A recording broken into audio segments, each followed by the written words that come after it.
मेरे प्यारे देशवासियों, हमारा देश कई दशकों से आतंक को झेलता आया हुआ है। देश के सीने को छलनी कर दिया गया है। अब हमने एक न्यू नॉर्मल प्रस्थापित किया। आतंक को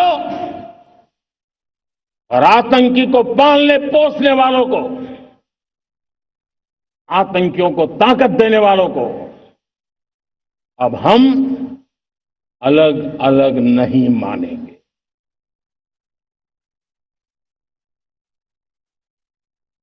वो मानवता के समान दुश्मन है।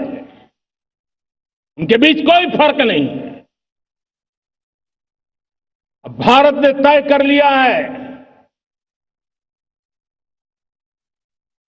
कि न्यूक्लियर की धमकियों को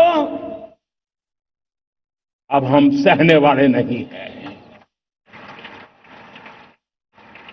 न्यूक्लियर ब्लैकमेल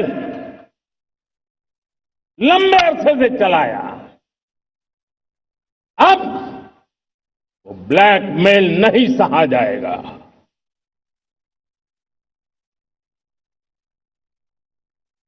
आगे भी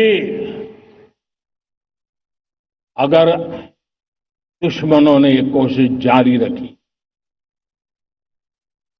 हमारी सेना तय करेगी। सेना की शर्तों पर, सेना जो समय निर्धारित करे उस समय पर, सेना जो तौर तरीके तय करे उस तौर तरीके से, सेना जो लक्ष्य तय करे उस लक्ष्य को अब हम अमल में ला करके रहने वाले हैं। हम मुंह तोड़ जवाब देंगे। मेरे प्यारे देशवासियों, भारत ने तय कर लिया है, खून और पानी एक साथ नहीं बहेंगे।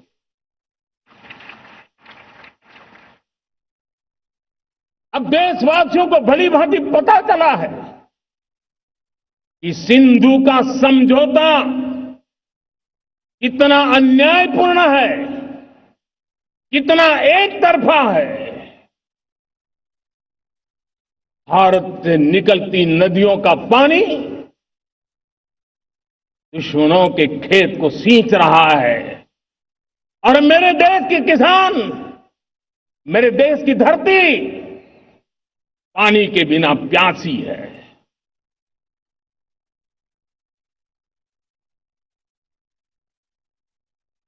ये ऐसा समझौता था जिसने पिछले 7 दशक से मेरे देश के किसानों का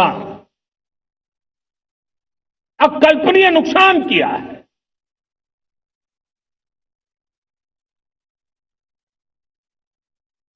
अब हिंदुस्तान के हक का जो पानी है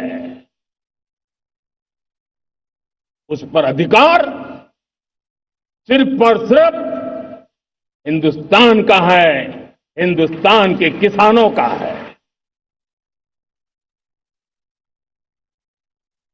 भारत कतई